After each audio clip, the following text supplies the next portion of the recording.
Do you wear the colors? Are you proud of your workplace and your team?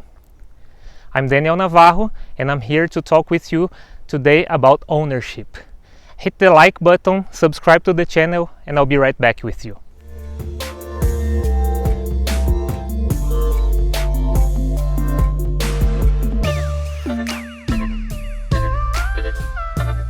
Last week, Humberto Rocha spoke about the effect, one of lean wastes, and the potential damages it may cause.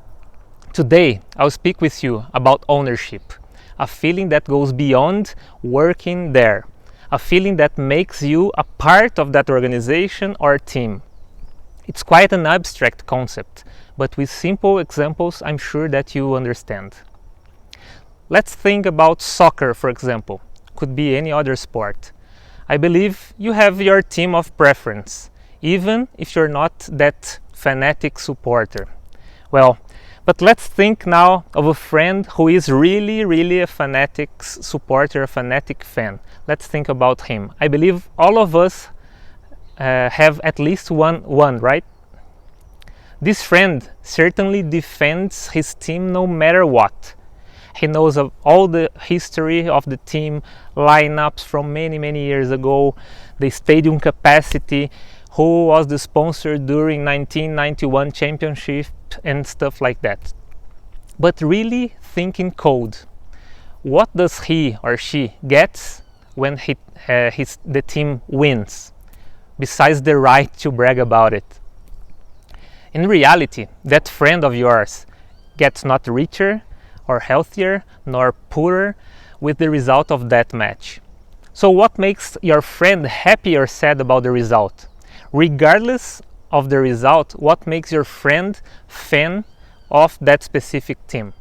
Probably the admiration for that team comes from an achievement. Maybe it is his hometown or neighborhood team, for example.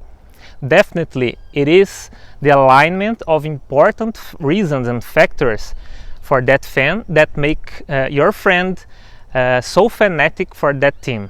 This is ownership feeling. Have you ever experienced speaking to the owner of a store, or even maybe he was the one selling to you? If the answer is yes, then probably that experience was really excellent, right?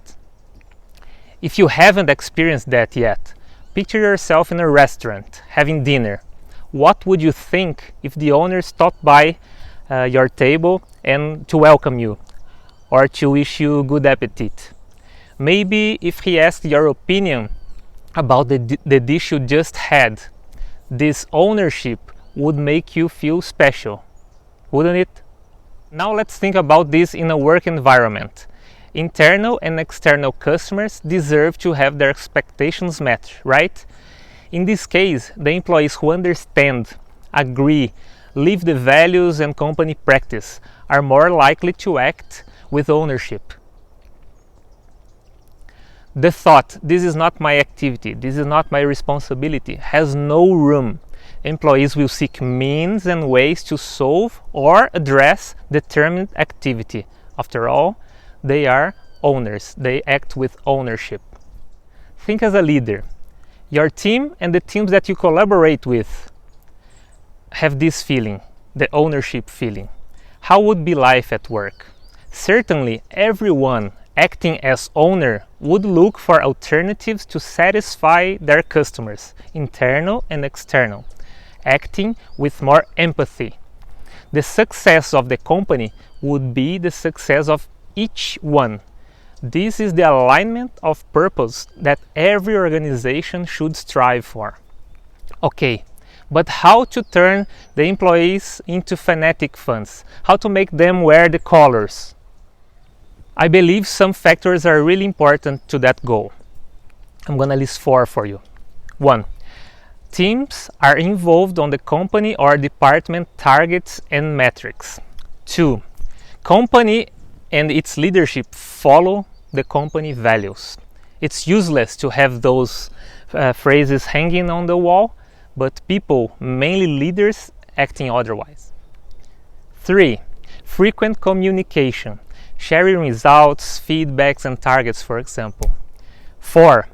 Enabling growth. Employees who see growth possibility are more likely to be more motivated to pursue those targets, mainly because they helped with the target establishment. These 4 points are not the only ones for consolidating engagement, but they are vital. I hope with this example I could be able to help you better understand about the ownership principle. See you next week.